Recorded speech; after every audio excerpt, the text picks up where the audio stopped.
Bienvenue à tous les amis, est-ce que vous préférez être agressé dans votre vie ou bien vous préférez agresser? C'est plus facile d'agresser, je vous dis la vérité. Si on met le premier coup, on a une chance de gagner. Si on ne met pas le premier coup, on a une chance de devoir se défendre. Dans la paracha, on nous apprend les amis à donner le premier coup. C'est la milchama aloyevecha. Tu dois sortir en guerre. C'est toi qui viens agresser aloyevecha contre ton ennemi. On dit, c'est qui ton ennemi? C'est le Yetzer Hara. Est-ce que vous savez qu'il y a une guerre énorme en Israël, dans le nord? Il y a des gens qui ont quitté leur maison depuis déjà des mois, chas v'shalom, et qui ne retournent pas chez eux.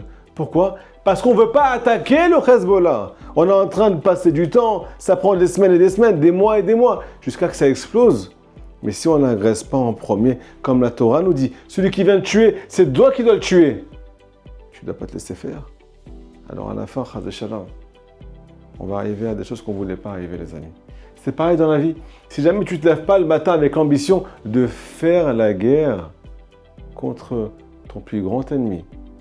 Ton plus grand ennemi, des fois, c'est toi, et tu n'es même pas au courant. Ce n'est pas toi, la bonne personne qui est en toi. C'est la fainéantise qui est à l'intérieur de toi. Celui qui te limite, celui qui t'enlève ta simra, qui t'enlève ta joie. Pourquoi? Parce que ce n'est pas comme je veux, papa. Si tu ne fais pas la guerre contre eux, ce n'est pas comme je veux, papa. Ce n'est pas comme ça que j'avais prévu les choses, papa. Alors tu vas perdre ta journée. Tu ne seras jamais dans la joie. Est-ce que vous savez que le tzaddik Rabbi Nachman de Breslev avait une habitude qui était magnifique, les amis? Faire des vœux chaque jour. C'est quoi un vœu? C'est pas seulement se souhaiter du bonheur, c'est faire ce qu'on appelle un neder. Faire un vœu pour accomplir ce que je n'arrive jamais à accomplir. Me surpasser, aller contre ma volonté, contre mes capacités. Je vais au-dessus de mes capacités. Et j'ai une joie qui n'est pas possible parce que je me suis surpassé. Je n'arrivais pas à le faire, mais je me suis battu pour y arriver. Rabbi Nachman faisait des vœux pour étudier le plus possible. Il faisait des vœux pour faire Eidbo des doutes. Parce que c'est dur de faire Eidbo des doutes, les amis.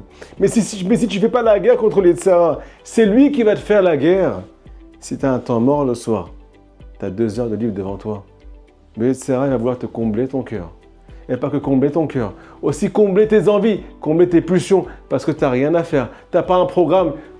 Les amis, c'est le mois de Elul, où on se prépare au Rosh Hashanah. Rosh Hashanah, c'est le jour du jugement. Si on n'a pas un programme pour se préparer, comment voulez-vous qu'on arrive à faire cette guerre, qu'on gagne cette guerre contre le naturel? On doit avoir un programme de au moins 1 heure par jour d'études. Il y a marqué, si jamais ton ennemi a faim, donne-lui du pain. C'est une parole de nos sages. Le pain, selon nos sages, fait référence à la Torah. Que le Yetzer Hara qui est à l'intérieur de nous, les amis, qu'il s'étouffe avec la lumière de la Torah. Hachem a créé de grandes pulsions dans le cœur de l'homme. Mais il a créé un remède qui s'appelle l'étude de la Torah qui vient briser le mal et qui vient faire renaître la lumière de ton âme. Alors si tu pars en guerre contre ton ami, pars en guerre avec la Torah premièrement. Deuxièmement, c'est magnifique parce que nos sages nous disent que la prière s'appelle aussi une arme. Yaakov nous l'a dit, Becharabi ou Bekashti, avec mon épée, avec mon arc. Nos sages nous disent que cette épée-là, c'est l'épée de la prière. La prière, c'est une arme pour se battre contre les pulsions qui sont à l'intérieur de nous. Hachem, j'ai besoin de toi. C'est pas que dans mes mains. Tu m'as fait avec un grand Yetzer Hara. Pourquoi? Je ne sais pas, Hachem. C'est pas mon problème, c'est ton problème. Moi, ce que je dois demander selon Rabbi Nathan, c'est hurler, crier à l'aide pour que tu m'aides. Et faire le maximum de mon côté. Essayer de me surpasser. Mais tout dépend aussi de toi. C'est pour ça que je viens aussi beaucoup prier. Pas que seulement étudier. Et pas que seulement me battre contre les forces du mal qui sont à l'intérieur de moi. Les amis, si on est acteur de notre vie, on ne sera pas spectateur. Si on n'est pas spectateur, qu'on donne le premier coup, il se peut qu'on gagne cette guerre. Je vous dis la vérité, on ne va pas tout le temps y arriver. Mais il y a marqué dans le Passouk, si jamais tu sors en guerre, alors Hachem va te donner ton ennemi dans tes mains. La réussite, selon la chassidoute, selon la vérité, ce n'est pas d'avoir des résultats. Comme te dit ton Yetzer Hara, c'est seulement de partir en guerre. Alors là, Hachem, il considère comme si tu avais déjà fini cette guerre. Qu'est-ce qui va se passer, les amis, dans la suite des choses?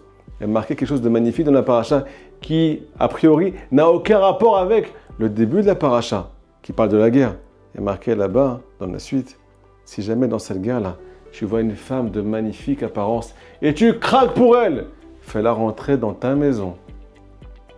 Assis-la par terre, coupe-lui les ongles, rase-lui la tête, enlève-lui son vêtement où elle était très belle avec. Elle s'est faite toute belle pour toi, pour te séduire. Ils disent à Kadosh, c'est qui cette belle femme là? C'est un Neshama. Si jamais tu pars en guerre, toute ta vie, tu te surpasses. Toute ta vie, tu vas au moins une fois contre ta volonté chaque jour de ta vie. Pour pouvoir prendre le dessus, pouvoir réveiller cette lumière qui est en toi. Alors tu vas croiser ta Neshama. Tu vas enfin la retrouver. Parce qu'il se peut que tu ne la ressentes plus, ta Neshama Chazé Shalom. Pourquoi? Parce que la faute Chazé Shalom, des fois, les amis, elle enlève la lumière qui est à l'intérieur de nous. Et on n'arrive plus à se connecter à la prière. On n'arrive plus à se connecter à la vérité. Et des fois même, on rigole de la vérité. Et des fois, il y a des questions sur Akadosh beaucoup. Parce que la vérité a fui de nous. Parce que cette âme, elle a un petit peu fui de nous, les amis. Mais si on se bat, si jamais je suis actif pour aller dans ton chemin, Hachem, ma Neshama, je vais la retrouver. Tu vas la ramener à la maison, comme c'est marqué dans la paracha. Tu vas lui couper les ongles. Sur la Kabbale, les ongles, c'est les clipotes, c'est les forces du mal. Tu veux lui enlever ses vêtements de guerre, ces vêtements qui sont impurs, qui font référence aux mauvaises habitudes. Parce que tu es en guerre pour te créer des bonnes habitudes. Et là, tu pourras aller avec elle. Tu vas enfin pouvoir la retrouver. Quel jour? Le jour de Yom Kippour. Parce qu'il y a marqué dans la paracha que cette belle femme-là, elle doit pleurer son papa et sa maman pendant 30 jours. Pareil, toi, pendant le mois de Elul, on te conseille, on te souhaite, et je me souhaite, les amis, à moi, aujourd'hui, le plus possible, et aussi à vous, les amis, de pleurer papa pendant 30 jours. Faire des doutes très forts, avec le cœur ouvert. On peut tout changer le mois de Elul. Pourquoi je pleure, papa? Parce que je ne veux pas rester le même. Parce que je veux arriver à sortir de mes tentations.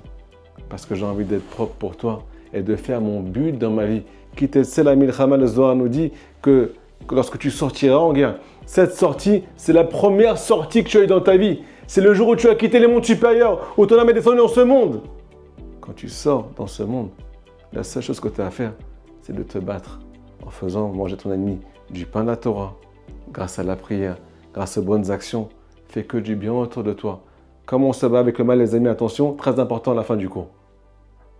On ne se bat pas de façon frontale avec lui. Il y a marqué sur mes reins, fuis le mal vers Asetov et fais du bien. Comment on fuit le mal selon la Chassidoute?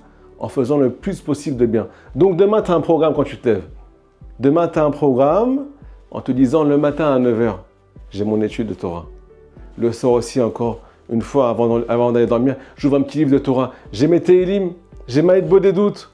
Je fais attention à ne pas faire de mal. Je fais attention à contrôler mes traits de caractère. Je suis en train de prendre les rênes de ma vie pour arriver à atteindre le roi, à Kadosh Baruch Hu. Sinon, je me fais prendre par le cou, par le Yetzirah. Shabbat Shalom, mes amis.